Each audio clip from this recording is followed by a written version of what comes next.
Welcome back to Let's Play 999. In this part, we will be deciding which door we want to go through. And after I don't know how many minutes went by, but I decided that, well, he was right. If I went through one door, I would have to bring either June or Lotus, and I didn't want to do that. So I'm going through door number 4, no matter what. Alright. So let's do this because, well, it's getting really tense. I don't know what's gonna happen, but yeah. Besides that, door number 4 would be fine. We would go through door 4 with Lotus, Santa, and June. Why hadn't Junpei even conspired doing otherwise? He would be there for June, for Akane Kurashiki. That seemed good. He felt it was right. He felt it was the right choice to make. He had no faith.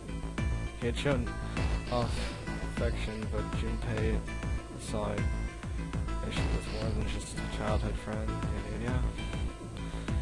He watched the other 4 walk to their door. Ace, Snake, Clover, and 7. Junpei said nothing as they left. Before long, they had reached door 5.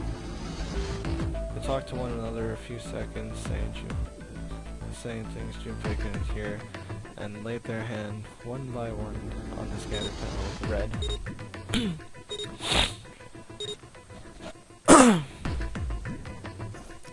Alright, Ace grabbed the lever, his face tight with determination. He turned over his shoulders and looked at Junpei and his companions. Goodbye. Be careful.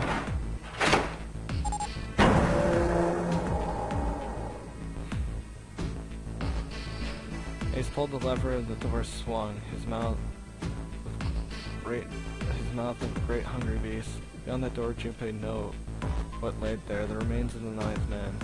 It did not surprise him that Ace and Clover and 7. Did not surprise that Ace, Clover, and 7 hesitate. Their bodies are not a pleasant thing.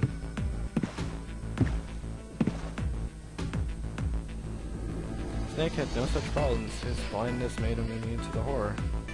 He stepped through the door, his feet making a splash in the pool of blood. Do you intend to kill me? I assume you have forgotten the door remains only for 9 seconds, have you? Snake had not bothered to turn around. The 3 steeled themselves and stepped through the door. Settled themselves. Door 5 swung closed, and heavy faint metal on the door. Junpei and his companions scrambled to the door. They pressed their ears to the door in an attempt to hear what was taking place on the other side. It beeped. It's just like before. Probably sounded a detonator on the bracelet. Do you think they're okay? Junpei's face showed concern more plainly than words ever could. Almost as though the response to hear the question, the voice rang out on the other side of the door. It was 7. Hey, there it is. That's gotta be the dead thing. Come on, get over here. We've got authentication.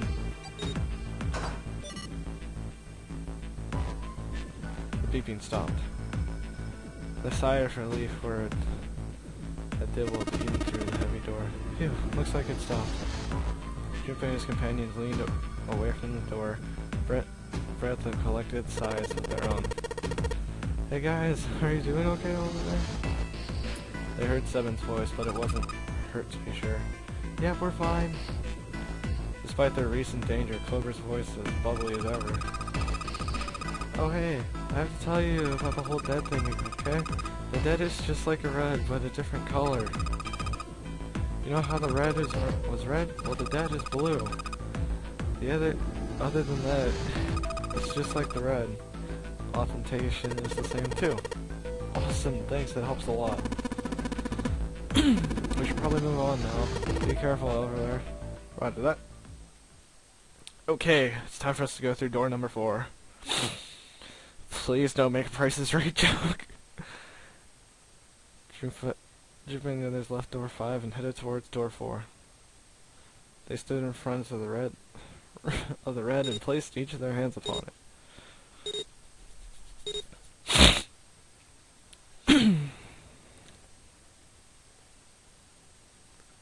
4 asterisks appeared on the screen. Junpei grabbed the lever and turned around. You guys ready? Yep. Sure. Let's go. None of them were particularly optimistic, but their faces were set. Junpei nodded towards them and turned back to the red. Alright, let's go. With the strength of determination, he pulled the lever, breaking it. No.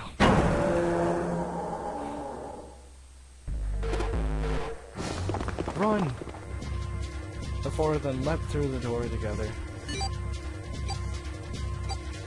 The moment they passed through it, they could each hear a cold electronic sound coming from their left wrist. These two bracelets of red skull appeared and began to flash. The detonator countdown has begun. A long moment each of them spent staring at their wrists.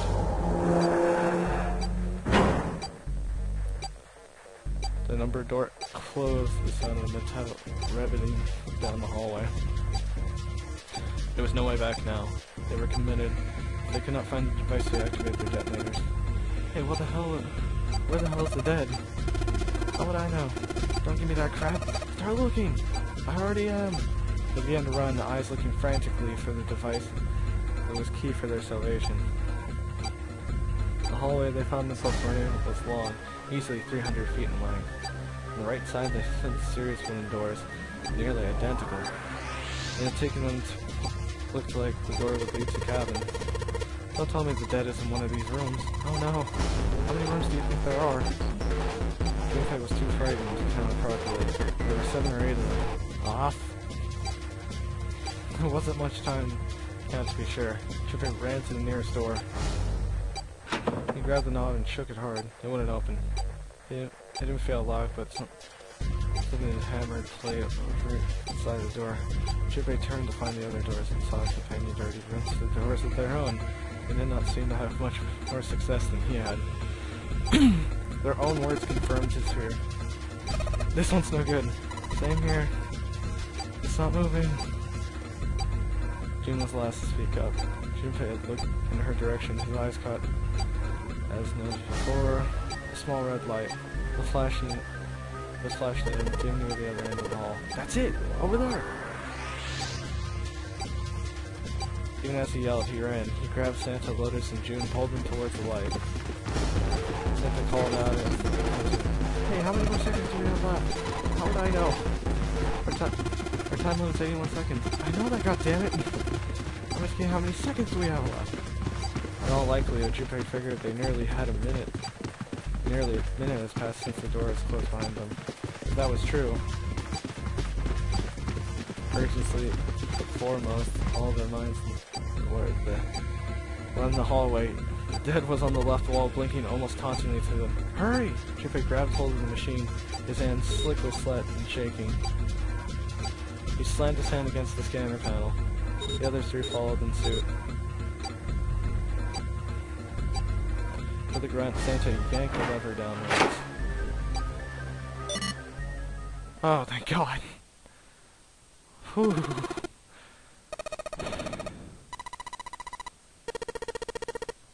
Phew, looks like it stopped. His hands began to steady. Junpei wiped away some of the sweat that had headed on his forehead. As the others caught their breath, the 4 companions looked around. At the end of the hallway was a heavy-looking door, set with double doors.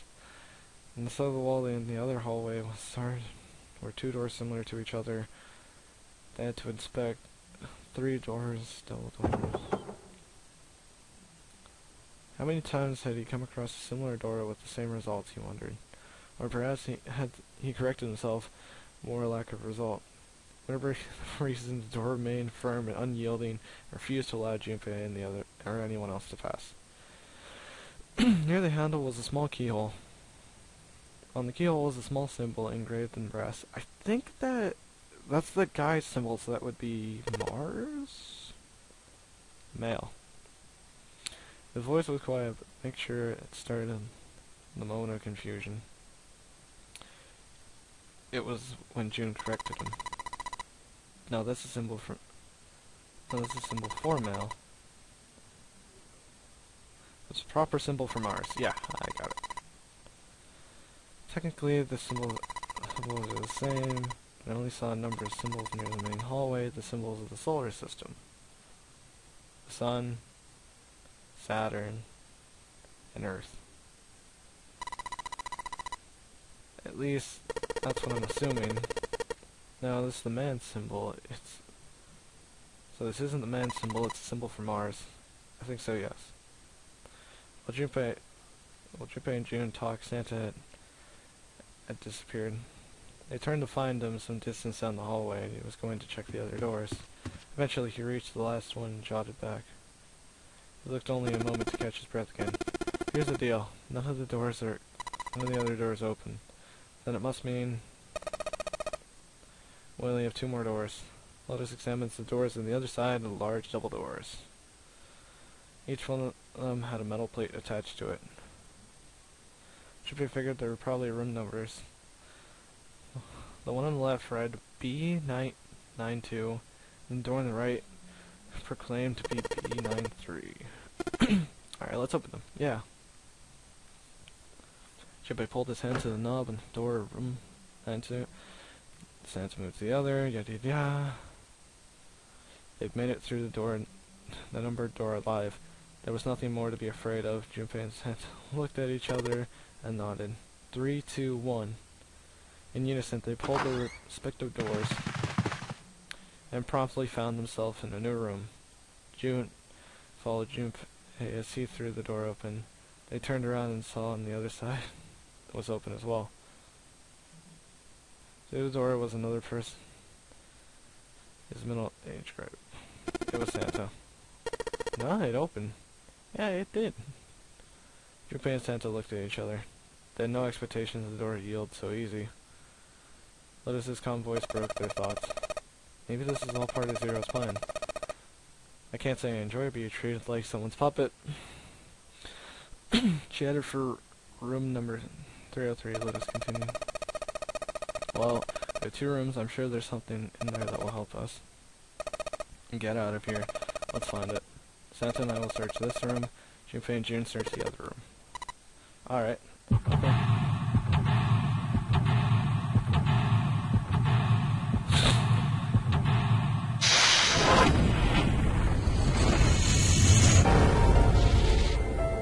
Alright, finally. We're actually in the gameplay now. Alright, now it looks like we have a really big place to look at. So, that boss looks expensive. I wonder how much I can get for it. Are you gonna steal it? Picture. This is a kind of weird looking picture. Do you think it's abstract painting or something? Looks kind of like a demon with an elephant nose. Sucking on a human's brain. Where the hell did that come from? I couldn't find more to go on there. Alright. Can I move it? Kind of weird looking picture. It's some sort of weird black and white design. The room on the right side of the picture. On the table. Book of matches. Yes, sir. Oh, it's a box of matches. The matches inside, obviously. Alright, well at least that's become apparent to us. Junpei looked down very blankly, then looked up at June. Hey, how's your fever? Are you feeling better now? Yes. I'm feeling fine. June certainly looked fine. Junpei held his hand to on her forehead for a few seconds. It seemed her fever had really gone. Are you worried about me? Yeah, I guess I am. June blushed and giggled. By the way, Junpei? How did you end up here? What do you mean? I told you earlier, didn't I? There was a man with gas masks when you got home at night. You inhaled white smoke and passed out. When you woke up, you were on D-deck. Yeah, that's it. Is that really the truth? What? Drippy, are you hiding something from me? No! Why would I? Well, if you think about it, this is awfully suspicious. I mean, why would two childhood friends bump into each other in a place like this? I guess I could ask the same thing. Are you hiding something? Why would I hide? What would I hide? Well, I don't know anything. I mean, you're hiding it. How would I know? You mean the number of men I've dated? Jupiter's heart stumbled over itself. Do you want to know? He had to admit he was a little curious. Don't worry. She smiled at him. Only 18.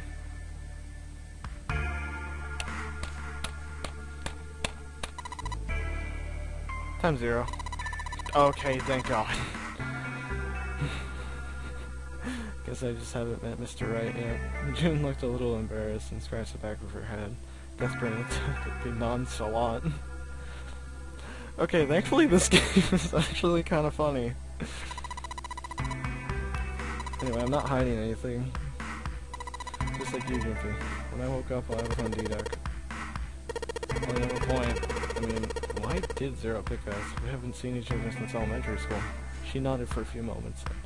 Had a faraway look to someone deep in thought. Look for connections between the victims that led you to the culprits. Do you remember set 17, something like that? Yeah, I do. So? Well, that's what I'm saying. Like, it must be all something hiding in classmates of ours. You got any idea who it might be? No, nothing. No. Well, if it had to do anything with our school, then it could be one of our teachers, or maybe it's the principal? Or the janitor, or the lunch lady. No, could barely remember any of them. Yeah, I know. Chippy went back, searching his feeling unpleasant and confused. Elementary school. Elementary school. Was there anything strange that happened at the elementary school? He searched the room as he continued to whack his brain. Alright, well, we got some interesting facts. The round wooden table. Anything under it? Nope. Display case. But there's nothing to be displayed, however sad. Looks like the drawer is empty, too. Couch sofa. Ah! Okay, what are you doing? We don't have time to be relaxing on the sofa. I was wanting to check the couch cushions, but okay. Okay, where are you going? I was thinking to go over Lotus's room. I think maybe we could look around a little bit more before we got here. It'd be a lot more fun. It wouldn't be a lot more fun to be by myself. Alright. Where does this leave me? Bedroom. This isn't a painting, it's a map. Looks like a map of the ship's interior. Oh, this is great find. I think it'll be really useful. Let's take a look. Map possesses the ability to use the map screen. Map screen. Map can only be viewed during the story sequences. Yada yada yada yada. Bird's eye view. Okay, so basically now we have a map of the general area.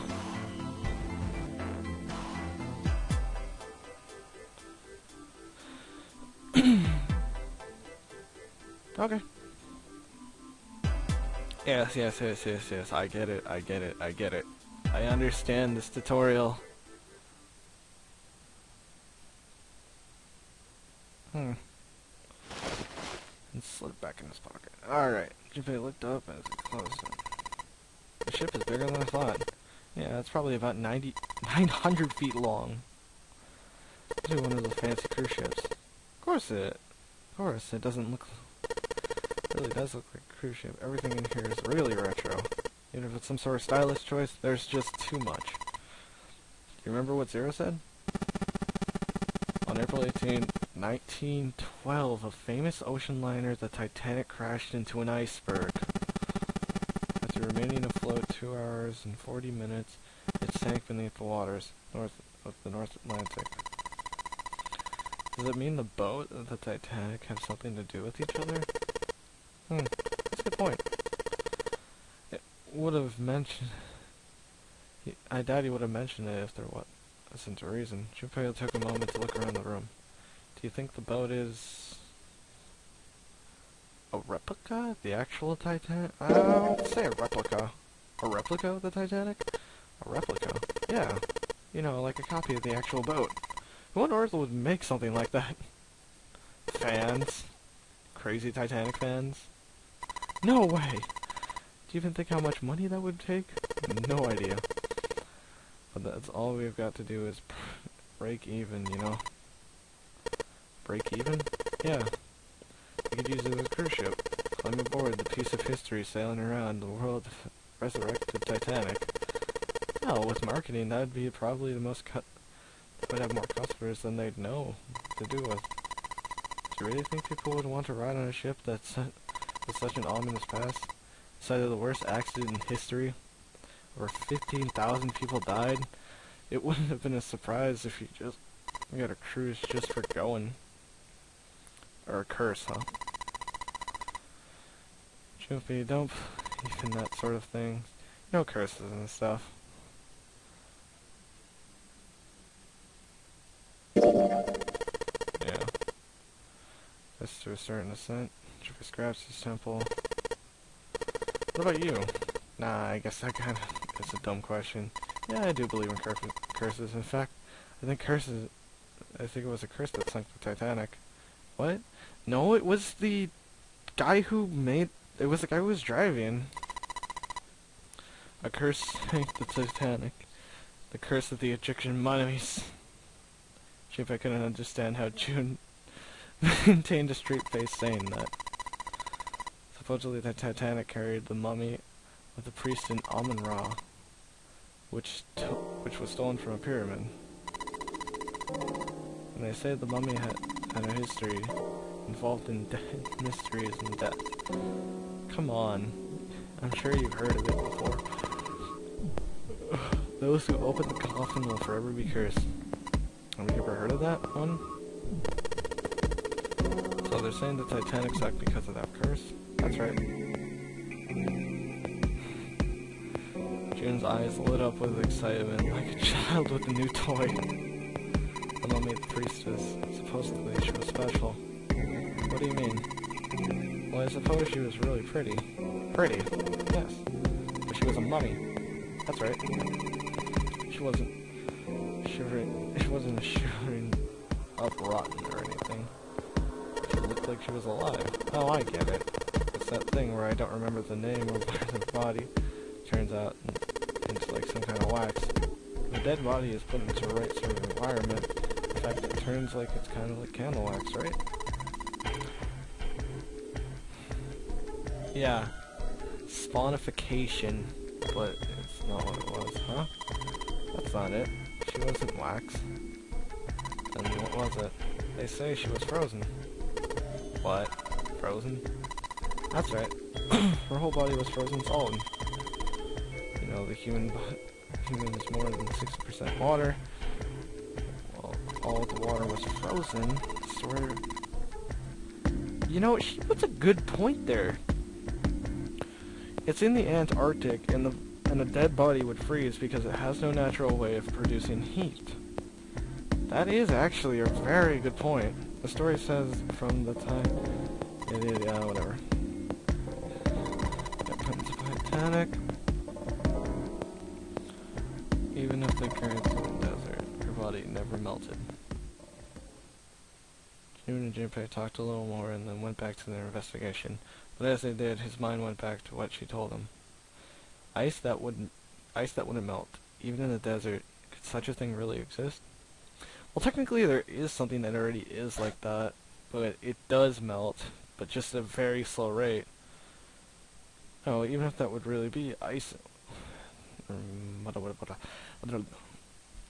God, the headache. The more you thought about it, the more his head hurt. Oh, how ironic, I have a headache.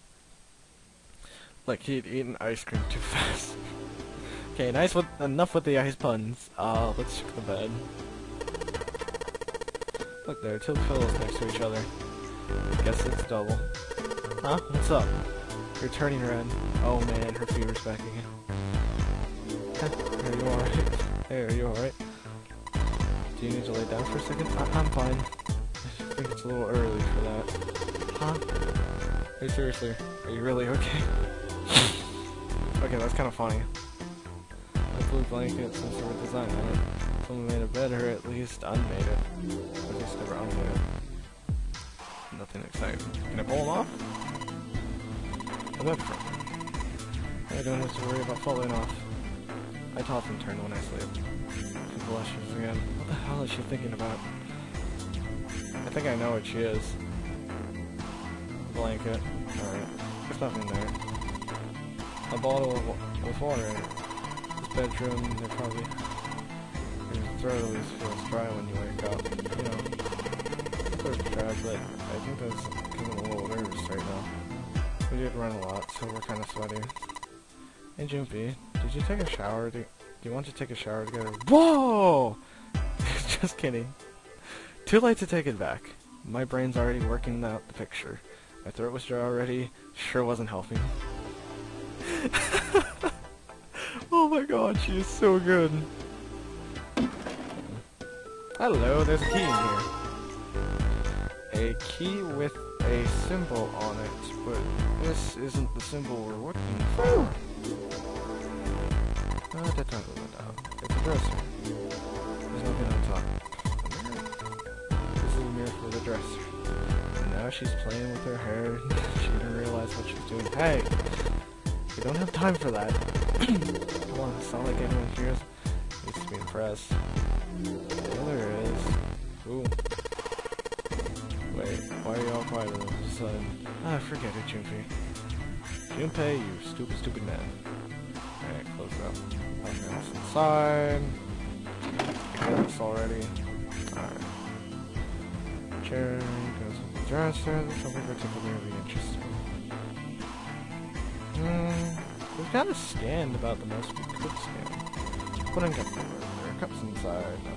Surprising to no one. There's nothing left in the frame. There's a stool right there, but I can't click it. I guess it was too bottom for it. I swear there's something in the... There's gotta be something there. Can I... Oh! There's another door. Oh god, the imagery. Reflection. Yeah. Someone revolver pad, not really suspicious about it. Well, let's check the toilet. There's nothing in the tank, it's empty too. This isn't... There isn't even water in it. Shower head. It's a shower head. It's dry. There's no use it for a long time. Shower curtain, huh? Let's try closing it. Now I can see the full expansion of the shower curtain with waterproof glory. There's nothing. Suspicious. Normally, it's just a normal shower curtain. Standing in the gym.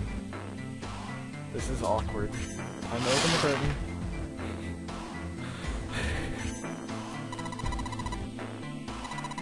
It's bathroom wall. Square tiling over it. What's over here? A little blue platform.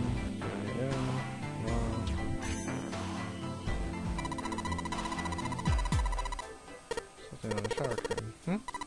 Oh, well, maybe. Want to try closing it? Not on this side either. Doesn't see anything here. Yeah, you're probably right.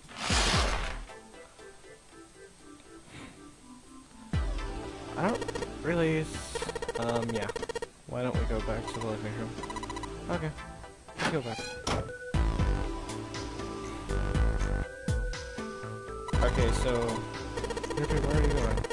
I was thinking of going, well, this is why. What do you mean why? Yeah.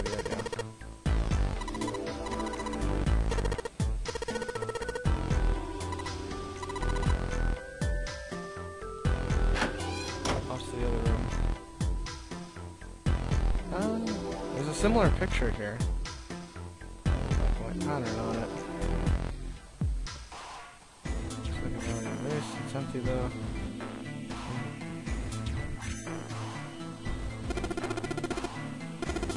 Oh, this is a place where you check out the plates and look really expensive.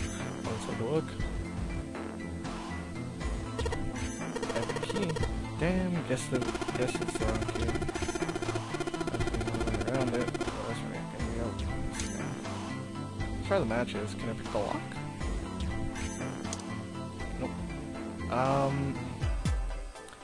Let us go check the candlestick. The candlestick might come in handy. I do have matches, so let's keep that in mind. Hey, check it out. This is a pretty nice sofa. I know. It's a shame I can't take it back with me. Hey, Junpei. That room's pretty dark. I have something that will give us light. Something that will give us light. I do! Matches and candlestick combined. I know. If I use the matches for the candle... Let me have a lit candle. Sweet. Let's go. Awesome. Light from this candle, maybe we can look around. Sorry. But it's hot when it's lit up. Why don't you sit on the top of the dresser? It's flat there, at least it won't fall over. Oh yeah, good idea. Okay. Hey. It's got pretty bright in here. The dresser drawer, it's locked. I have a key. Select the key.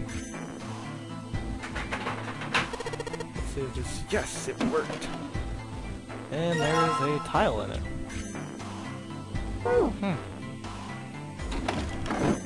That probably goes to the picture. Anything else in here?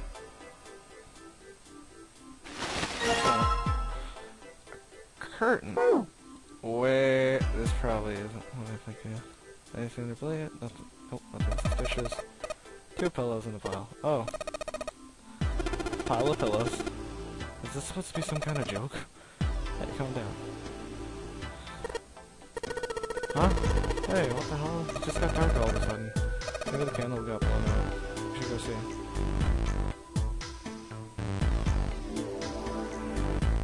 The candlestick is covered in melted wax on top of the dresser. Hey, what's this? Top of the candlestick. There's something weird. You're right. It's all bumpy. Huh. That looks like a key.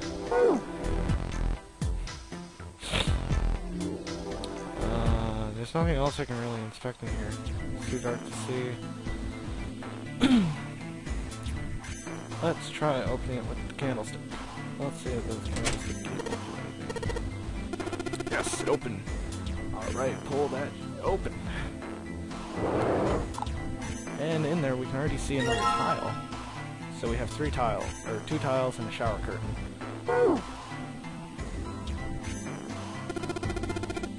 Hey Junpei, you got a minute? That's it. It's showing up out of nowhere. No, let's start. Hey, take this. Santa pulled something out of his pocket. It looked like a bookmark. A 4-leaf clover on it. What's this? I found it between some of the couch curtains on the sofa. It's pretty, isn't it? It's not going to be any help to us, but might as well hang on to it anyway. Then why did you hold on to it? Santa gave him a weary smile. You know what I hate most in the world? I've got 4 things. Hope, faith, love, and luck. Hope, faith, love, and luck. Damn straight. And you hate these things? Yeah, you got a problem with that? Not really, but Jeffrey tried to figure out the best phrase that he wanted to say. What does the bookmark have to do anything with it? Santa scratched the back of his ear and looked awkward. Well, you see, each word has a meaning, okay? Its meaning pretty much goes for a word. It's like flower language. I guess it's the flower leaf language. You could call it in Leaf's words. Leaf's words? Jeffrey looked at the bookmark. Hope, faith, love, and luck. So, yeah, I want you to take it, okay? Just touching it gives me creeps. Take the damn thing, alright? Santa pretended to shiver with disgust. He shoved the bookmark into Junpei's confused hands. Junpei, what do you want to do? Just take it. I guess that's bothering. Decide to take it? After all, why shouldn't he take it? Alright, I'll take it. He shoved the thing into his pocket and gave Santa one last confused look. Phew, man, I feel a lot better now. The thing was a real pain, you know. You really hate those words that much? Yeah, well, I guess they can betray you, you know? Hope, faith, love, and even your destiny. What had happened to Santa? Junpei wondered. It's such a bitter how did you become such a bitter person? For a moment, they looked at each other. Oh, that's not my only reason. What? That's not the only reason I hit the 4th over. Just because it ain't being like the number 4. What, worried about the 4 horsemen? Nah. Come on, man, that's just silly. Back in the Dark Ages, the kind of stuff scared people. But it's the 21st century.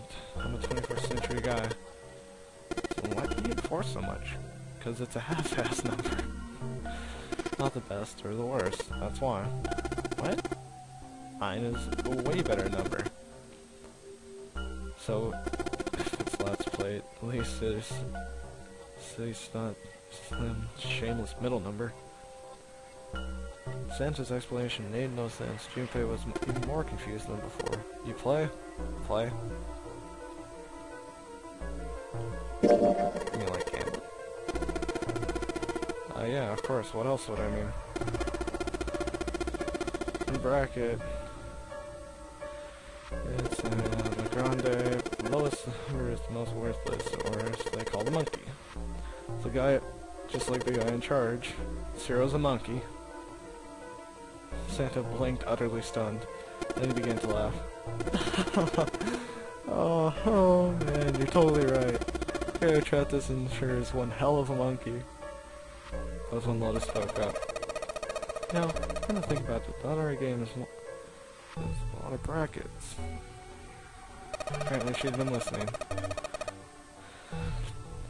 Alright, I'm gonna end the part off right here. There's so much goddamn text in this game. Hopefully we'll get to figuring out a lot of stuff. At least we've done some progression. We're actually past the door and we're doing something. So I'll see you guys next time in 999. Bye!